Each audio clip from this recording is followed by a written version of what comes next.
ሰላም ናይ ማኪ ሚድያ ተኸታተልቲ ከመይ ኣለኹም? ኣነ ደሓን እየ እግዚአብሔር ይመስገን። ንስኻትኩም እውን ኣብዚ ዘለኹምዎ ሰላም ክትኮኑ ትምኒተይ እዩ። እሞ ናይ ማኪ ሚድያ ተኸታተልቲ ኣብዚ ቻናል ሒዘልኩም ዝቐርብ ዛንታታት ናብ ኩሉ ሰብ ይበፅሕ ስለዘይብለ ላይክ ብምግባር ነዚ ዛንታ ጀምርዎ። ናብቲ ዛንታ ከብለኩም ሰናይ ምክትታል። ናይ ቀደም ዓበይቲ ኣቦታትን ትመስሉ ከምዚ ይብሉ፣ ዓለም መፈተኒት እምበር መንበሪት ኣይኮነትን እናበሉ ይምስሉ። እዚ ማለቶም ከዓ ሓደ ወዲ ሰብ ናብዚ ዓለም መፅኡ ዝውለድ መችዎ ንኽነብር ዘይኮነስ ብዘጋጠሞ ፀገም መከራን መሰናኽላትን ተፃዊሩ ንህይወት ንኽጣዓም እዩ ተፈጢሩ። ነዚ ነገር ግና መብዛሕትኡ ሰብ ክግንዘቦ ኣይንዕዘብን። ኩሉ ሰብ ግና መችዎን ጥዕምዎን ክነብር ይመርፅ። እዚ ነገር እዚ ግን ፈፂሙ ክኸውን ኣይኽእልን። ሓደ ሰብ ብመከራን ክሓልፍን መሰናኽላት ክሓልፍን ግድን ይኸውን። ድሕርዞም ዘጋጥሙ መሰናኽላት ዓወተሎ ከምቲ ልክዕ ሓደ ጎያይ ንብዙሓት ጎየይቲ ቀዲሙ ነቶም መሓንኩሎታት ነጢሩ ኣብ መፈፀምታ ናይ ዓወት ሪቫን ዝብጥስ ሓደ ሰብ እውን ዝረኸቦም መሰናኽላት እናሓለፈ እንትኸይድ ኣብ መፈፀምታ ጽቡቕ ነገር መርከብ ግድን ይስኸውን። ህይወት ንግዚኡ ብትህበካ ሕማቕ ነገር ብተፈጥሮ ጊዜያዊ ሓዘን ዘለዓለማዊ ዝኾነ ሓጎስን ቅሳነትን እያ እትህበካ። ምኽንያቱ ኣብ ህይወት ሎሚ ትሓዝን ጽባሕ ከዓ ትሕጎስ ስለ ዝኾንካ።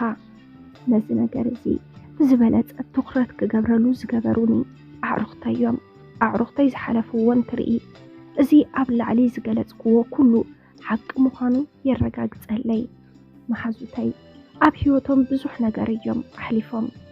ካብ ባዕሎም ሓሊፉ ሰባት ንህይወቶም እናወሰኑሎም ሕማቕን ጽቡቕን ይዛረብዎም።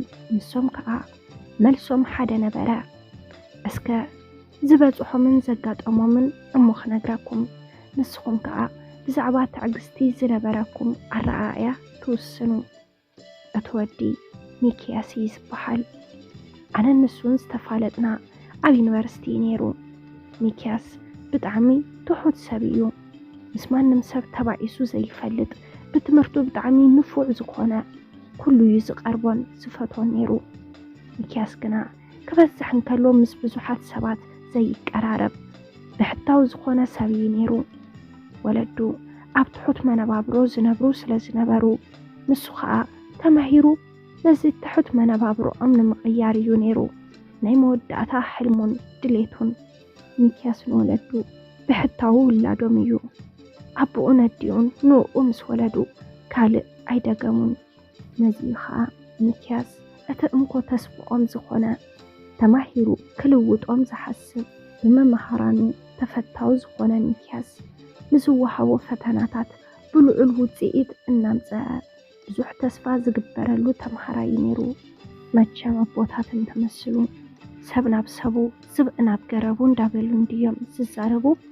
ሚክያስ እውን ሓምሻይ ናይ መፈፀምታ ዓመት ትምህርቱ እናተምሃረ እናሃለወ ናብ ህይወቱ ሓደ ሰብ ኣተወ። እዛ ኣብ ህይወቱ ዝኣተወት ሓንቲ ምልክዕቲ ጓል ኣንስተይቲ እያ ነይራ። ንዓኣ ዝረኣያ ቅድሚ 2 ዓመት ዋላ እንተነበረ ግና ንዝነበሮ ንትምህርቲ ድሌት ስለ ዝሰዓሮ ልቢ ገይሩ ክዕዘባ ኣይከኣለን ነይሩ። ኣብ መፈፀምታ ግን ኣብ ሓደ ኮርስ ተራኸቡ። ከም ኣጋጣሚ ንሳ እውን ናይ 50 ዓመት ተምሃሪት ኮይና ምስኡ ጓል ዓዱ እያ ነይራ። በቲ ኮርስ ምኽንያት እውን ተፋሊጦም ብሓደ ጊዜኦም ምሕላፍ ጀመሩ። ንሳ እውን ከዓ ብትምህርታ ብጣዕሚ ንፍዕቲ ብምዃና ብዙሓት ሰባት ንኽልቲኦም ብሓደ እንትሪኡ ነዛ ዝገለጽዋ ምሰላ ሰብ ናብ ሰቡ ዝብእ ናብ ገረቡ እናልዕሉ ይግረሙ። እዛ ጓል ኣርሴማ እያ ትበሃል። ሚክያስን ኣርሴማን ካብ መዓልትን ኣብ መዓልትን እናተቐራረቡ መፁ። ንሶም ኩሉ ሓሳቦም ናብ ትምህርቲ ገይሮም ብዛዕባ ርክብ ክልቲኦም እንታይ ምዃኑ ግን ልቢ ኣይበሉሉን ነይሮም። እቲ ዝወሃቦም ዝነበረ ኮርስ ተወዲኡ ትምህርቶም ቀጸሉ። ክልቲኦም ነናብ ትምህርቶም እንተኣቱ ከም ቀደሞም ክኾኑ ይከኣሉን። ከምዚ ዝኾነ ነገር ሒዝካ ፀኒሕካ ኣቐሚጥካዮ እንትትከይድ ስኽፍክፍ ዝብለካ ክልቲኦም ብሓደ ዓይነት ስምዒት ብምፍልላዮም ዝኾነ ደስ ዘይብል ዓይነት ስምዒት ክስምዖም ጀመረ። ሚክያስን ኣርሴማን መጀመርታ እንታይ ከም ዝጎደሎም ግልጽ ኣይኮነሎምን ነይሩ። ድሓር ግና ብግልጺ ክነፋፈቁ ጀመሩ። ቀስ ብቐስ ዝነበሮም ስምዒት እናተነጸረሎም ምስ ከደ ክራኸቡ ጀመሩ።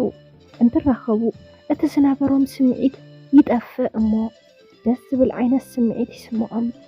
ስምዒቶም ተነጺሩሎም ከም ዝፈቓቐሩ ምስ ተረድኦም ብግልጽነት ተሓታቲቶም ፍቕሪ ጀመሩ። ፍቕርን ተጀመሩ። ክልቲኦም ዝተሰማምዕዎ ሓሳብ ነይሩ። ንሱ እውን ከዓ ቅድሚያ ትምህርቶም ክገብሩን ኩሉ ነገር ጎና ጎኒ ትምህርቶም ከካይድዎ እዩ ዕላምኦም። ከምቲ ዝተሰማምዕዎ ገይሮም እውን ትምህርትን ፍቕርን ብሓደ ኣካይድዎ። መቸም ዘይበጽሕ የለን። ምረቓ መዓልቶም በፂሑ ብዝለዓለ ነጥቢ ክልቲኦም ተመረቑ። ተመሪቖም እውን ብሓደ ናብ ገዝኦም ኣምርሑ። ኣርሴማ ስድራኣ ድሓን ኣታዊ ዘለዎም እዮም። ክልተ ኣሕዋት ኣብ ካናዳ ኣለውዋ። ብኩሉ መዳይ ዝሕግዝዋ ኩሉ ግዜ እናደወሉ ኣጆኽ ዝብልዋ ኣሕዋታ እዮም። ካልእ ይትረፍ ንምረቓኣ ክልቲኦም ኣሕዋታ መፂኦም ብጽቡቕ ዓጂቦምዋ። ብኸምዚ ነናብ ገዝኦም ከይዶም ንዝተወሰነ ግዜ ተረሓሓቁ። ንክልቲኦም ስራሕ ምርካብ ዓቐብ እዩ ኮይኑዎም። ኣርሴማ ኣሕዋታ ክነውፀአኪ ኢና ስለ ዝብልዋ ብዙሕ ጭንቀት ኣይነበራን። እንተ ሚክያስ ግና ስራሕ ክረክብ ናይ ግድን ስለ ዝኾነ ኣብ ምድላይ ጊዜኡ የባኽን። ኩሉ ግዜ ምሸት እውን እናተደዋወሉ ብዛዕባ ውዕሎኦም እናዕለሉ የምሽዩ። ብኸምዚ እንትቕጽሉ ሚክያስ ብልዑል ነጥቢ ዝተመረቐሉ ሙያ እናሃለወ ካልእ ዓይነት ስራሕ ኣተወ። ንሱ ከዓ ሹፌርነት እዩ ነይሩ።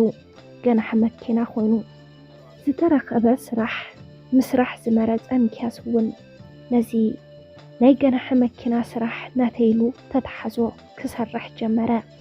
ኣብዚ መንጎ ኣርሴማ ካብ ስድራኣ ተመርዐው ዝብል ዘረባ ትሰምዕ።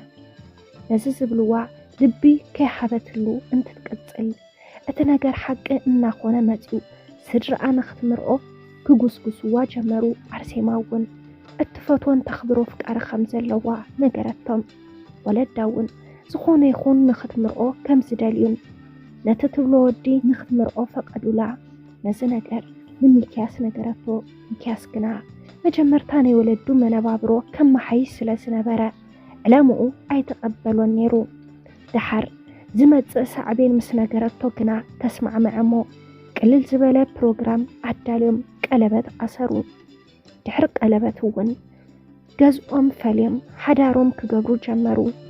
ክልቲኦም ብጣዕሚ ይፋቐሩ ስለ ዝነበሩ ከዓ ህይወቶም ጽቡቕን ሰሓቕ ዘይጎሎ ገዛ ኮይኑ ንሱ ካብ ገናሕ መኪና ዝረኽቦ ቅርሺ ፍርቂ ንወለዱ ፍርቂ ከዓ ንሓዳሩ እናገበረ ምስ ኣርሴማ እናተሓላለዩ ይነብሩ። ፈጣሪ ዝኾነ ነገር እንትህበና ሙሉእ ገይሩ ኣይኮነን እንድዩ። ሙሉእ ገይሩ ዘይህበና ምክንያቱ እውን ከዓ ነቲ ሓደ ጽቡቕ ነገር ንኽህበና ክንፍትን ስለ ዝደልዩ ነቲ ፈተና እንተሓሊፍና እውን እቲ ጽቡቕ ነገር ይህበና። እዚ ነገር እውን ኣብ ውሑዳት ነገር ዝፍጠር ከይኮነስ ኣብ ኩሉ ፍጡር ዝፍጠር ነገር እዩ። ነዚ ነገር ብትዕግስቲ እንተዘይሰጊርናዮ ከዓ መፈጸምትኡ ጽቡቕ ኣይኸውንን። ሚክያስን ኣርሴማን በታ ዝረኸብዋ ኣታዊ እናመስገኑ ደስ በሃልን ሕጉስን ሓዳር እናገበሩ ኣብ መንጎኦም ሓደ ጸገም ነይሩ።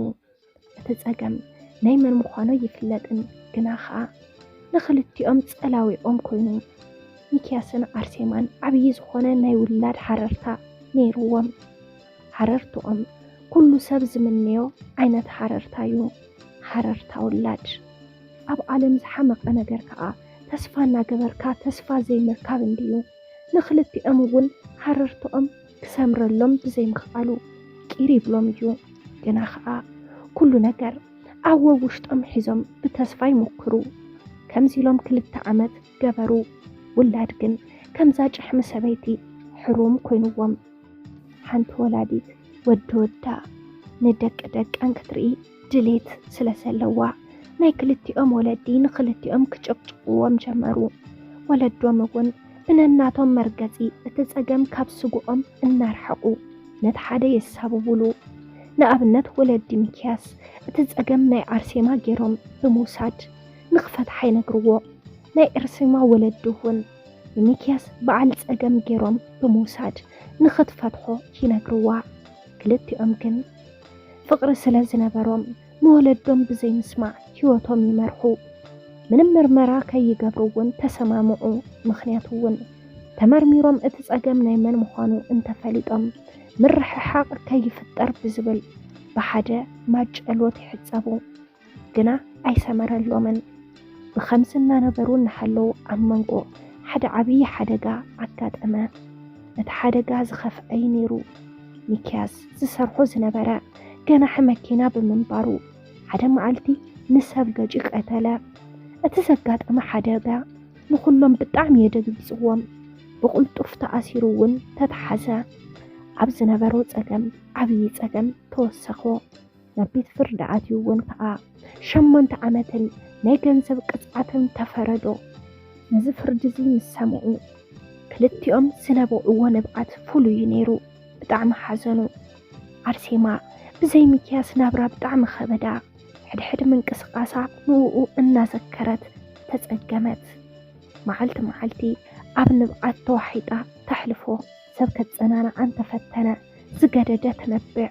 ክትረኽቦ እንትትከይድ ኣብ ክንዲ ተዕልሎ እናበኸየት ግዘ ተሕልፍ። ነዚ ብሕታውነታ ዝተረድኡ እቶም ካናዳ ዘለዎ ኣሕዋታ ኣብ ሓፂር እዋን ፕሮሰስ ወዳዲኦም ናብ ካናዳ ወሰድዋ። ኣብኡ ኸይዳ ብውሕዱ ቅልል ዋላ እንተበላ ግና ካብ ዝነበረቶ ፀገም ክትላቀቕ ኣይከኣለትን። ድሓር ግን ንእሽተን ተረጋግአት እሞ ኣሕዋታ ዘዳለውላ ናይ ግሊ ስራሕ ክትሰርሕ ጀመረት። ኣብ ሕድሕድ ምንቅስቃስ ንሚክያስ እናዘከረት ዝወፀሉ መዓልቱ ብሃንቀውታ ክትፅበ ጀመረት።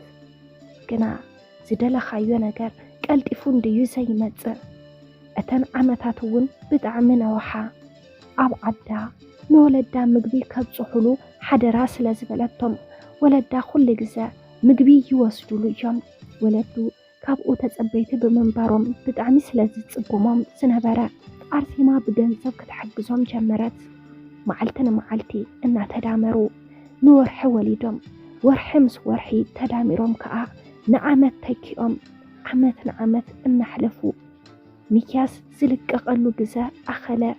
እዛ መዓልቲ ኩሎም ብሃንቀውታ ዝፅበይዋ ዕለት ብምንባራ ደስ በሎም። ኣርሴማ ክፍታሕ ከሎ ምስኡ ክትኸውን ድሌት ዋላ እንተነበራ ግን ክሰልጣ ስለ ዘይከዓለ ኣብ ዘለቶ ኮይና ስልኩ ትፅበ። ንሱ እውን ውፅእ ምስ በለ ናብ ኣርሴማ ደው ኢሉ ድምፃ እንትሰምዕ ኣመና ደስ በሎ። ኣርሴማ እውን ካብ ናብ ካናዳ ትኸይድ ድምፁ ሰሚዓ ስለ ዘይትፈልጥ ብጣዕሚ ደስ በላ። ክሳብ ዝፍታሕ እውን ብትዕግስቲ ተፀበየቶ። ምስ ማንም ወዲ ተባዕታይ ርክብ ከይጀመረት ን8 ዓመታት ብዓቕሊ ተፀቢያቶ። ኣብ 8 ዓመት ሙሉእ ምስ ማንም ከይተራኸበት እያ ፀኒሓቶ። ምስ ደወለላ እውን ከም ሓድሽ ተመርያ ንደገ ከም እተውፅኦ ቃል ኣተወትሉ። ብቃላ መሰረት እውን ኣብ ሓፂር ግዜ እውን ተመርያ ወሰደቶ። ክልቲኦም ኣብ ካናዳ ምንባር ምስ ጀመሩ ድሕሪ 2 ዓመት ብዘይሓሰብዎ መንገዲ ዓብዪ ነገር ተገበረሎም። ንሱ ከዓ ዝነበረ ነገር ንምክሓስ ብዝመስል መልክዑ ማንታ ቆልዑ ወለደት።